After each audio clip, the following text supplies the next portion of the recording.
উনার লগ্নে যদি শ্রাপিত যোগটা হয়, এদের চরিত্রটা হচ্ছে বালখিল্য ভাব, সহজ সরল, বন্ধুত্ব প্রিয়। কিন্তু এরা এই সহজ সরল যে হয় না, এদের লোক ক্ষতি করে দেয়, এদের পেছনের একদম লোক। তাই, একদম তাই। আচ্ছা, এই জায়গায় যখন শ্রাপিত যোগ হচ্ছে, এটা কিন্তু এর ক্ষেত্রে খুবই খুবই উপযোগী। উপযোগী। হ্যাঁ, একদম উনাকে এই জায়গায় শ্রাপিত যোগটা উনাকে কিন্তু তৈরি করে দেবে। আচ্ছা, মানে শনিদেব নিজে বসছেন লগ্ন বা রাশিতে, লগ্ন বা রাশিতে। হ্যাঁ, এবং বুধ উনাকে, শনিদেবও খুব একটা খারাপ চোখে দেখেন না, আর রাহুও খারাপ চোখে দেখে না। প্রচুর মানুষ প্রেমে পড়বে, হ্যাঁ, মানে ওনাকে দেখে আকৃষ্ট হবে। আপনার জীবনে অনেকেই আসবে, আকৃষ্ট হবেন। আর শিক্ষাক্ষেত্রে যথেষ্ট, উচ্চশিক্ষার ক্ষেত্রে দুরন্ত ফল পাবে বাহ এরা। বাহ। এদের বলবো যে উচ্চশিক্ষার ক্ষেত্রে যদি কেউ পৌঁছে গেছেন, শুধু একবার নবতারা চক্রটাকে বিচার করে, এই তিনটে আমি বাদ দিলাম, শুক্র এখানে নেই, অন্য কোথাও শনি রাহুও যদি বসে থাকে, শুধু নবতারা চক্রটাকে বিচার করে যদি এর প্রতিকারটা করে দেওয়া হয় না, এই যে উচ্চশিক্ষা, এটা একটা কি জানেন তো, একদম হিরেই পরিণত করে দেবে এই ছেলেটাকে। আজকের এপিসোডের শুরুতে একটা অনুরোধ আপনার কাছে আমি রাখবো। স্ক্রিনে দেখবেন একটা লেখা যাচ্ছে, মা নর্মদার যে মাহাত্ম্যকথার পিডিএফ বই বিনামূল্যে আপনারা পাবেন। তার জন্য আপনাকে যে হোয়াটসঅ্যাপ নাম্বারটা দেওয়া আছে স্ক্রিনে, ওখানে হোয়াটসঅ্যাপ করতে হবে।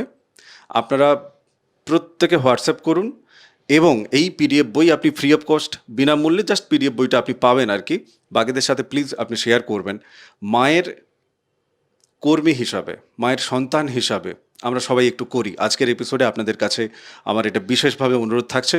আসুন আজকের মূল এপিসোড শুরু করা যাক। নমস্কার, নর্মদে হার, শিবকুণ্ডা মা নর্মদাকে প্রণাম জানিয়ে আজকের এই এপিসোড শুরু হচ্ছে। মিথুন রাশি এবং মিথুন লগ্নের আপনারা যারা দেখছেন, জীবনে এইরকম বহুবার আপনাদের জীবনে এসেছে যে আপনি কিছু করেনইনি, অথচ আপনাকে অপবাদ পেতে হচ্ছে, আপনাকে সন্দেহের মুখোমুখি হতে হচ্ছে, এবং সেখান থেকে জীবনে নানান ধরনের বিড়ম্বনা তৈরি হচ্ছে। এই যে বিড়ম্বনাগুলো, এই যে অপমানগুলো, সেগুলো কিন্তু ওনাদের জীবনে আরও বড় করে কিন্তু একটা সেটব্যাক তৈরি করছে, মানে পিছিয়ে দিচ্ছে জীবনকে। কোনো না কোনো দিকে ক্ষতি তৈরি হয়ে যাচ্ছে। সেটা বিবাহিত জীবন দেখতে পারি, কর্মের জায়গায় দেখতে পারি, কিংবা ওনার সুখ শান্তির জায়গা, এবং শারীরিকভাবে নানানভাবে রোগগ্রস্ত হয়ে যাওয়ার ক্ষেত্রেও কিন্তু এই জায়গাগুলো ওনাদেরকে ভোগাচ্ছে। ঘটনা হচ্ছে, জ্যোতিষবিদ্যা সম্পর্কে এই আলোচনা, আজকের এই এপিসোড দেখলে আপনার কাছে এই জায়গাগুলো ক্লিয়ার হয়ে যাবে যে আপনার জীবনে কেন এগুলো হচ্ছে, এর সমাধান কোথা থেকে হবে। আমরা কথা বলবো শ্রাপিত যোগ নিয়ে। আমি একেবারে প্রথমে আমি আপনার কাছে প্রশ্ন রাখবো যে মিথুন রাশির বা মিথুন লগ্নের যারা জাতক এবং জাতিকা, এনাদের জীবনের যে প্রকৃতি, সেই প্রকৃতির নিরিখে এই শ্রাপিত যোগ ওনাদের জীবনে কতটা অভিশাপের, এবং এই শ্রাপিত যোগকে নাগমণি যোগও বলা হয়, সেক্ষেত্রে কতটা আশীর্বাদ ওনাদের জীবনে বয়ে নিয়ে আসবে। দেখুন, এই যে মিথুন নিয়ে আমরা আলোচনায় বসছি, শ্রাপিত যোগ, উনার লগ্নে যদি শ্রাপিত যোগটা হয়, এদের চরিত্রটা হচ্ছে বালখিল্য ভাব, সহজ সরল, বন্ধুত্ব প্রিয়। কিন্তু এরা এই সহজ সরল যে হয় না, এদের লোক ক্ষতি করে দেয়, এদের পেছনের একদম লোক। তাই, একদম তাই। আচ্ছা, এই জায়গায় যখন শ্রাপিত যোগ হচ্ছে, এটা কিন্তু এর ক্ষেত্রে খুবই খুবই উপযোগী। উপযোগী। হ্যাঁ, একদম উনাকে এই জায়গায় শ্রাপিত যোগটা উনাকে কিন্তু তৈরি করে দেবে। আচ্ছা, মানে শনিদেব নিজে বসছেন লগ্ন বা রাশিতে, লগ্ন বা রাশিতে। হ্যাঁ, এবং বুধ উনাকে, শনিদেবও খুব একটা খারাপ চোখে দেখেন না, আর রাহুও খারাপ চোখে দেখে না, সম্পর্কটা ভালো। আর এটা হচ্ছে বায়ুতত্ত্বের ঘর, শনি রাহু দুজন বায়ুতত্ত্বের। সুতরাং এই জায়গায় যদি ঘটে, তার ব্যক্তিত্ব বেড়ে যাবে, তার যে ব্যক্তিত্বের প্রকাশ বিকাশ সেগুলো বাড়বে, শরীর সুস্থ থাকবে, মন মানসিকতাও অনেকটা ভালোর দিকে যাবে, ভাবনাগুলো ভালো ভালো আসবে। বাহ। এই যে বালখিল্য ভাব, সেটা অনেকটা কাটিয়ে দেবে এই জায়গাটা। সেকেন্ড হাউসের জায়গা থেকে আপনি কি বলবেন? এই মিথুনের সেকেন্ড হাউসে কিন্তু খুব একটা ভালো ফল আসছে না। আর্থিক সঞ্চয় এই জায়গায় যদি শ্রাপিত যোগ হয়, এটা কিন্তু খুব একটা ঘটাতে পারবেন না।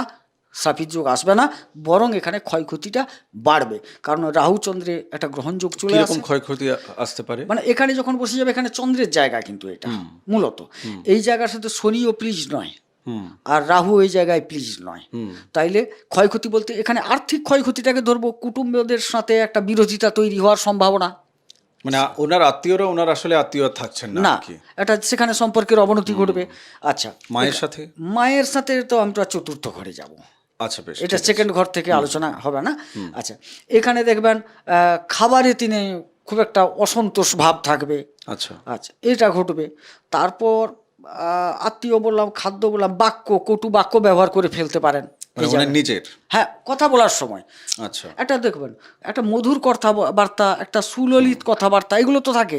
আবার কারুর কারুর কর্কশ কথাবার্তা, যার কথাবার্তায় মানুষ প্লিজড হয় না, সেটা থাকবে এর মধ্যে। আই থিঙ্ক আমার যেটা মনে হয় যে উনি ভাবছেন এক কথা বলবেন, ওনার ভাবনাটা কিন্তু ভালো, সরল মনের, কিন্তু বাক্যের ব্যবহার বা বাক্যের থ্রোয়িংটা যখন হচ্ছে আর কি, তখন যেন প্রত্যেকটা লাইনে যেন উনি যেন অভিযোগ করে ফেলছেন কাউকে। অ্যাকচুয়ালি উনি ভেতর থেকে চাইছেন না সেটা চাইছেন করতে। না, মানে ওনার রাশিগত লগ্নগত চরিত্র কিন্তু এটা নয়। Exactly, এই exactly. যোগটা এটা বানিয়ে দেবে, এই যোগটা এটা বানিয়ে বানিয়ে দেবে।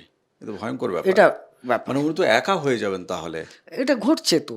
দেখবেন সেকেন্ড হাউসে যাদের আছে না এই শ্রাপিত যোগ, তাদের কথা শুনলে মানুষ রেগে যায়, অথচ লোকটা কিন্তু মনের দিক থেকে সরল, সত্যি কথাটাই বলছে, কিন্তু সেইটাকে অন্য মানুষ গ্রহণ করতে পারছে অনেক না। ক্ষেত্রে দেখা যায় যে না, মানে মানে জাতক বা জাতিকা এই রাহুর জায়গা থেকেই আর কি, সে নিজেও না বুঝতে পারে না। হ্যাঁ, এটা তো ভ্রমিত করে দেয়। তাকে যদি লিখতে বলা হয় ওই বাক্যগুলোকে, সে লিখছে, লেখার পরে সে নিজেও কিন্তু বুঝতে পারছে না যে অ্যাকচুয়ালি এর মানেটা কি দাঁড়াচ্ছে। একটা আচ্ছন্ন ভাব থাকে যে আমি তো চেয়েছি ঝগড়াটা মেটাতে, কিন্তু তার ঝগড়া মেটানোর জায়গা থেকে, ধরুন আমার সাথে আপনার ঝগড়া, 1 বছর দেখা হয়নি, 1 বছর পরেই আমি আপনাকে কথা বলেই শুরু করেছি এই দিয়ে, কী ব্যাপার দাদা, আপনি তো নিশ্চয়ই বেশ ভালোই আছেন, আপনি তো পারতেন ঝামেলাটা মিটিয়ে নিতে, আমি আপনাকে বহু করে বুঝিয়েছি, তখন তো আপনি কথাটা শোনেননি। আমার পরিবার, আপনার পরিবার, তারাও বুঝিয়েছে আপনাকে, আপনি তো নিজের বোঝাতেই আছেন। আমি এখনো আপনার জন্য প্রাণ দিয়ে দেব, আপনি ভালো থাকুন, আপনার ভালোই আমি চাই। তো এই যদি পুরো সংলাপটা হয় আর কি, তাহলে প্রথম 5খানা যে বোমা আমি ছাড়লাম এক একটা বাক্য, সেখান পর্যন্ত আপনি যাবেন না। আপনি তার আগেই হয় অন্যদিকে মুখ ফিরিয়ে চলে যাবেন, নতুবা আপনি বলবেন যে ভাই তুমি কি এসছো সত্যি সমাধান করতে? এটাই তাহলে তুমি অভিযোগ দিয়ে কেন শুরু করছো? আলোচনা দিয়ে শুরু হোক। আলোচনা আর অভিযোগের মধ্যে তো আলাদা ব্যাপার। আলোচনাতে না তীর উভয়মুখী থাকে, মানে কলমের ধরুন মুখটা এদিকে, আবার এদিকেও থাকবে একই সাথে। হ্যাঁ দাদা, আমরা 1 বছর আমাদের মধ্যে যোগাযোগ নেই, আমরা দুজনেই পারতাম মিটিয়ে নিতে। এই জায়গাটা হবে। দায় কোথাও থেকে নিজের ঘাড়েও থাকবে, অন্যর ঘাড়ের দায় আমি 1 বছর পরে চাপাতে গেলে তো নিশ্চয়ই কেজড়ে যাবে ব্যাপারটা। তাই আগে নিজের ঘাড়ে দায় নিয়ে তার কাছে আমি কথাটা রাখবো। আই থিঙ্ক 2-3 বার বলার পর, 2-3টে বাক্য বলার পর নিজের ঘাড়ে যখন আমি দায় নিয়েছি, সামনের মানুষটাও সে নিজে থেকে দায় নেবে। তাকে দায় নেওয়ার জন্য আমি যদি নাটক করে আবার নিজের ঘাড়ে দায় নিচ্ছি, তাহলে সে কিন্তু সেটা বুঝতে পেরে যাবে। তো কোথাও থেকে ভেতর থেকে ঠিক হওয়ার যে জায়গাটা, সেটা এই শ্রাপিত যোগ যদি লগ্নে চলে যায় তাহলে পেয়ে যাবে। আর যদি দ্বিতীয় হাউসে থাকে, প্রতিকার প্রতিবিধান না করলে তো মগজমারি না, হতে থাকবে। সমস্যায় পড়ে যাবে। এ তো থার্ড হাউসে কি বলবেন আপনি? এখানে দেখুন, ব্যক্তিগতভাবে যদি আলোচনা করা যাচ্ছে যে শনি তৃতীয় ঘরে ভালো ফল দেন, রাহু তৃতীয় ঘরে ভালো ফল দেন, কিন্তু এই ঘরটা হচ্ছে রবির। সেই রবি রাহুরও শত্রু, শনিরও শত্রু। অর্থাৎ এখান থেকে সাহসিকতা দেখাবেন, এগিয়ে যাবেন, এই এগিয়ে যাওয়াটা বিপদের কারণ হবে। যোগাযোগ বিরাট জায়গায় করে ফেলবেন, যে জায়গায় যোগাযোগ করলেন সেখানে গিয়ে হয় নিষ্ফল, না হয় যোগাযোগের ফলে ক্ষতিটাই তৈরি হবে। এখানে কিন্তু যাই করুন ভেবে চিন্তে করতে হবে, এখান থেকে কিন্তু খুব একটা সুফল পাওয়ার সম্ভাবনা দেখা যাচ্ছে না।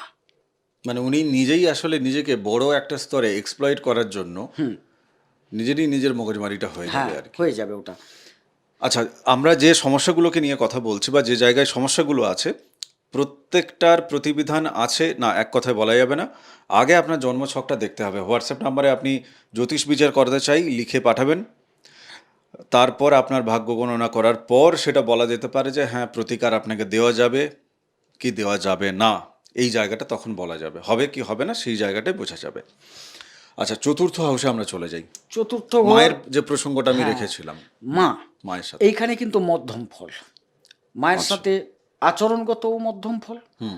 আর এখানে যে গাড়ি বাড়ি, পারিবারিক স্বাচ্ছন্দ্যতা, একটা মিলিজুলি ভাব, পরিবারের ঐক্যবদ্ধতা, এখানে কিন্তু মধ্যম ফল। যে এদের জন্য খুব খারাপ হয়ে যাবে বা এই স্থাপিত যোগের জন্য খুব ভালো হয়ে যাবে তা ঠিক নয়, একটু নিউট্রাল টাইপের। এখানে অন্য গ্রহের যদি কোনো ভূমিকা থাকে সেটা বরং প্রকট আসবে। পঞ্চম হাউস, পঞ্চম হাউস শিক্ষা, সন্তান, প্রেম।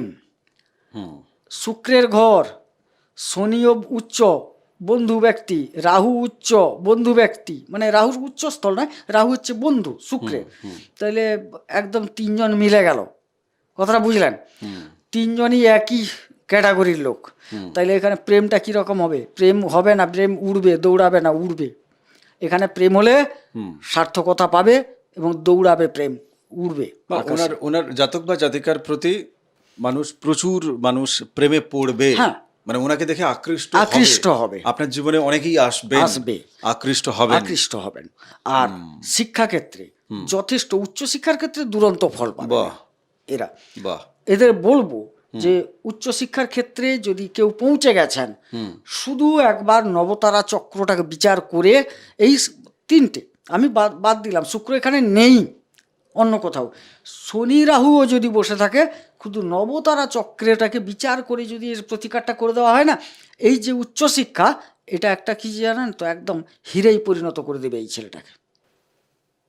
আমি ছেলেটার কথা বলছেন, মেয়ের ক্ষেত্রে তাহলে কি একই রকম, মানে ছাত্র বা ছাত্রী, বেশ ছাত্র বা ছাত্রী, মানে জীবনে পড়াশোনা করার পর চাকরি বাকরি না করে বসে থাকছে, এরকম জায়গাটা দেখা যাবে না। সেটা আমি বলবো না, আমি যখন সুশিক্ষিত হবে, উচ্চ শিক্ষিত হবে, আমার এই জায়গা থেকে এটাই বিচার। থ্যাংক ইউ, ভালো লাগলো এটা, কারণ এটা আমার টুইস্ট ছিল যে আপনি চাকরির প্রতিশ্রুতি দিচ্ছেন কিনা এপিসোডে। না, সেটার বিচারে সেটা হবে, দেখে না দেখে কিছু বলা যাবে না, পরিষ্কার কথা। পঞ্চম থেকে কিসের প্রতিষ্ঠা দেয়? এপিসোডে ডায়লগবাজি বেকার কথা বলা হয় একদম। আমরা ষষ্ঠ হাউসে চলে যাই। রিপুহীন রোগ শত্রু, এই জায়গায় এর অধিপতি হচ্ছে মঙ্গল। এখানে কেউ সাবলীল নন, অ্যাক্সিডেন্ট ঘটতে পারে, মালি মোকদ্দমায় জড়াবেন। আচ্ছা, আইনি জটিলতা, মানে কিরকম আইনি জটিলতা আসতে পারে? বিয়ের পর নাকি না বিয়ের আগে? না, সেটা তো কুণ্ডলী বলবে।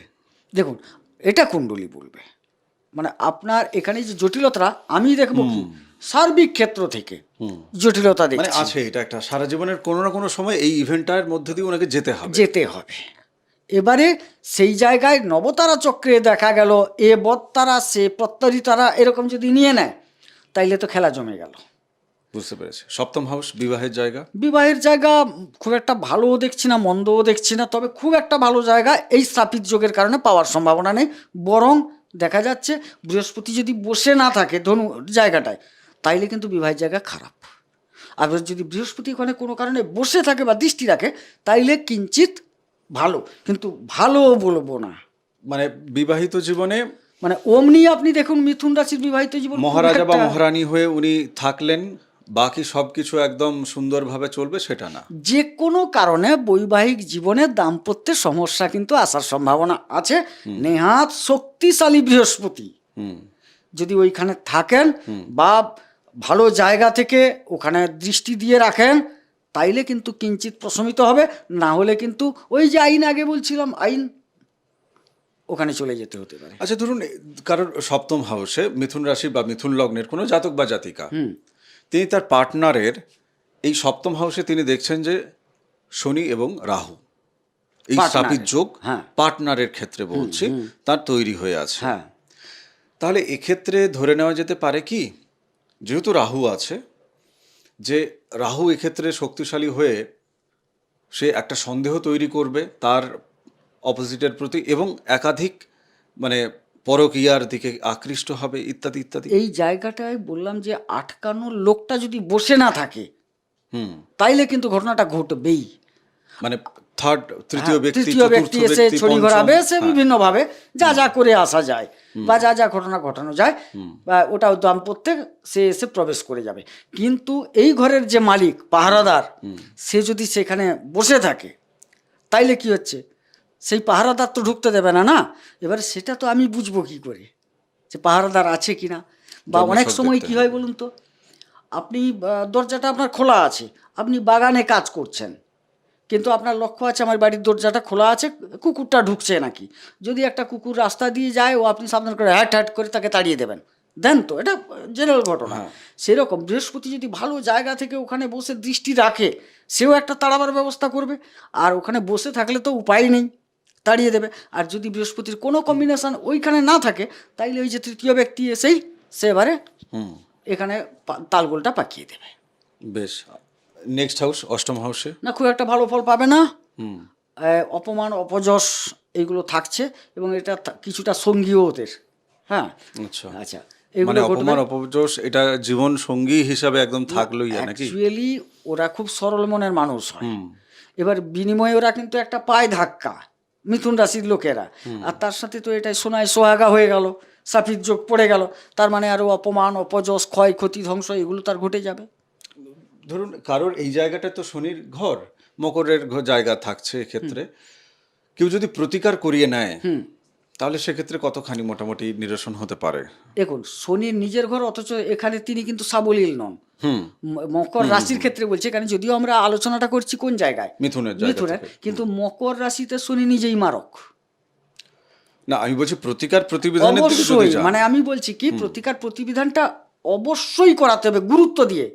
এটা গুরুত্ব দিয়েই করাতে হবে, এই জন্যই বলছি কথাটা। আচ্ছা, ধরুন কারোর এই যে মিথুন রাশি মিথুন লগ্নে তার অষ্টম হাউসে এক্ষেত্রে শনি এবং রাহু বসে আছেন। হ্যাঁ, পূর্বজন্মের কি এমন তার কর্মের বা প্রারব্ধ যে কারণে এই জীবনে তাকে এখানে শনি এবং রাহু দেওয়া হয়েছে মারক জায়গায়? কারুর ক্ষয়ক্ষতি ধ্বংস করে এসছেন।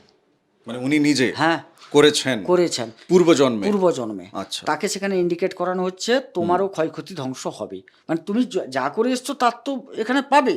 হ্যাঁ, তুমি প্রচন্ড হঠকারিতার জন্য হঠকারীভাবে মানুষের ক্ষতি করেছো। আচ্ছা। তোমাকে দেখানো হয়েছে তোমার এই রাহু বসে আছে, তোমার হঠকারিতেই তোমার ক্ষতি করবে, এইগুলোকে বোঝানো হয় এই ছক দিয়ে। অতএব তোমাকে সেখানে সংযত থাকতে হবে, তার সমাধান করতে হবে এবং প্রায়শ্চিত্ত করতে হবে।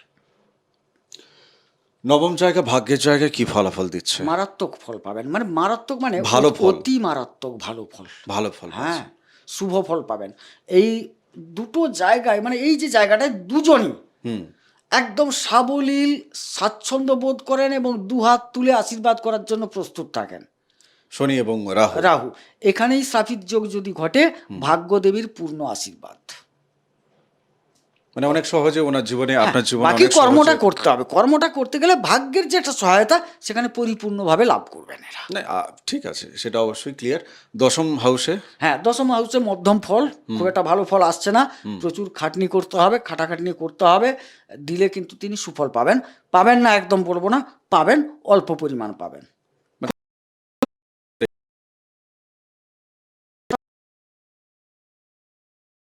আবার এই জায়গায় রাহুর যদি আবার অবস্থানটা একটু নবতারা চক্রে খারাপ থাকে না, কর্মচ্যুতি ঘটে যেতে পারে।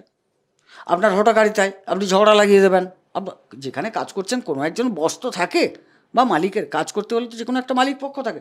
রাহু তার হিম্মত দেখিয়ে সেখানে সমস্যা তৈরি করে দেবে। উনি যদি নিজেই যদি বিজনেস করছেন, মানে সরি, উনি কোথাও কাজ করছেন, উনি সেখানে এখন উচ্চ পদে আছেন ধরে নিচ্ছি আমি। হ্যাঁ, উচ্চপদ হলে উনার যে অহংকার, উনার যে চালচলন, নিম্ন শ্রেণীর লোকেরা অতিষ্ঠ হয়ে যাবে, দিয়ে সেখান থেকে দেখা যাবে ওরাই সরতে শুরু করলো। আমি একটা উদাহরণ দিচ্ছি, দেখা গেল যে আমি সেই ভূমিহীন রাজা, একটা কথা আছে না, আমার ভূমি নেই, আমি অথচ রাজা বলে নিজেকে ঘোষণা করছি, সেরকম ব্যাপারটা দাঁড়িয়ে যাচ্ছে। একাদশ ঘরের জায়গায় কি ফল দিচ্ছে? একাদশ ঘরে দেখা যাচ্ছে এখানে খুব একটা ভালো ফল আসছে না। আচ্ছা। কারণ এটা মঙ্গলের ঘর, খুব একটা ভালো ফল আসছে না। কিন্তু ব্যক্তিগত স্তর থেকে রাহু একাদশে ভালো ফল দেন, শনিও ভালো ফল দেন। সেই ক্ষেত্র থেকে কিঞ্চিত ভালো পাবেন। যে একটা ভাগ্যের সহায়তা, মানে যে একটা বিরাট লাভবান যোগ, উপার্জন যোগ, তা দেখছি না এখানে। তবে উপার্জন হবে। বেশ। দ্বাদশ জায়গায়। দ্বাদশ জায়গায় এটা কিন্তু আবার এদের কিছুটা প্রিয় জায়গা হয়ে যাচ্ছে।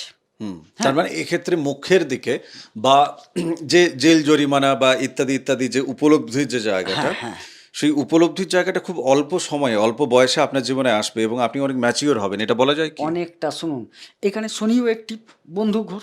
ঠিক। আচ্ছা, রাহু একটিভ এই জায়গায়। এইখানে আমি বলবো যে ওই যে রাহুর যে ব্যাপারগুলোকে একটু ঝেড়ে ফেলুন। আর আরও বলবো যে একটা মন্দির তো দেখবেন, মন্দিরে এদের না, বাড়ির মধ্যে যদি মন্দির হয় না, একটু বসতে ভালো লাগবে না। ওইটা যদি পাড়ায় কোনো মন্দির আছে, ওখানে গিয়ে দেখবেন বসতে ভালো লাগবে। আর ওখানে গেলেই ওনারা কিন্তু যে ভাবধারার জন্য গেছেন সেটা বেশি পরিমাণ পাবেন। কেন এটা? একটু দূরে, মানে দ্বাদশ মানে একটু দূর বোঝায় তো, একটু যদি দূরের দিকে যায় তাইলে এই মনস্কামনাটা, তার যে ভাবনাটা নিয়ে যাচ্ছে আধ্যাত্মিক ভাবনাটা, সেটা কিন্তু ফলপ্রসূ হবে। মিথুন রাশি মিথুন লগ্নের মানুষ বা তাদের ধরুন না, মানে আমি এই আধ্যাত্মিকতার ক্ষেত্রে আমি যেটা দেখেছি, মানে ধরুন খুব নিষ্ঠাবান, ভোরবেলা উঠে স্নান টান করে একদম পুরো টাইম টু টাইম চলছে সব কিছু, ঠিক আছে। আচ্ছা, আমি এটা যাদের কথা বলছি 20-22 বছর বয়স, তাদের কথা বলছি না, আমি বলছি মোটামুটি এটা 35-এর পরের কথা বলছি। এই বয়সী যারা আছে তাদের মধ্যে এই জায়গাটা আমি দেখেছি। কেমন? তো তাদের মধ্যে এই জায়গাটা চলতে শুরু করে। এবার ধরুন আপনি এক্ষেত্রে বলছেন যে বাড়ির বাইরে দূরে কোনো মন্দিরের জায়গা, এটা আমার জানা নেই। এটা সত্যি কি মিথ্যে আপনারা কমেন্ট বক্সে লিখবেন। মানে আমি এটা। কেন, আমার যেটা ব্যাকরণ থেকে বোঝাই, দ্বাদশ মানে একটু দূরবর্তী জায়গা, দ্বাদশ মানে মোক্ষ, দ্বাদশ মানে হাসপাতাল, দ্বাদশ মানে জেল জরিমানা, এগুলো তো বিবেচনা করা হয়। তাহলে এই দ্বাদশে কে বসলো? শনি বসলো, আধ্যাত্মিকার একদম এক জায়গা। আবার রাহু একটু দূর ভালোবাসে কিন্তু, আচ্ছা, মানে ঘরে হলে না এই রাহু ঠিক মনোযোগ বসাবে না। কারণটা কি?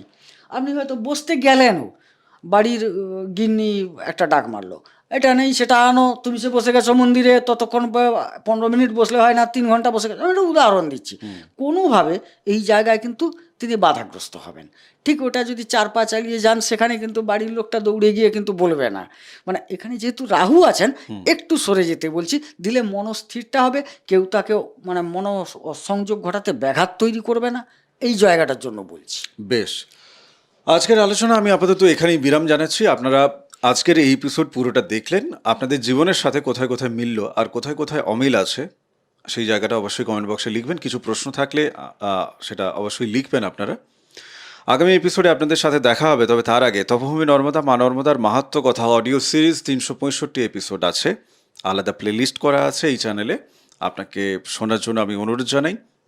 মা নর্মদার পিডিএফ বই বিনামূল্যে যারা পেতে চাইছেন, স্ক্রিনে অলরেডি আমি লিখে দিয়েছি, আপনারা হোয়াটসঅ্যাপ করবেন, বই চাই, ফ্রি অফ কস্ট আপনারা পাবেন। আর অনুরোধ থাকবে, বই পাওয়ার পর বাকিদের সাথে আপনি পরিচিত যারা ফোন নাম্বার, হোয়াটসঅ্যাপ নাম্বার যাদের আছে আপনাদের ফোনে, তাদের সাথে যদি একটু শেয়ার করেন, তারাও আপনার হাত ধরে মা নর্মদার কথা জানতে পারবে। ভালো থাকুন, সুস্থ থাকুন, ভক্তির পথে থাকুন। নমস্কার, নর্মদেহার।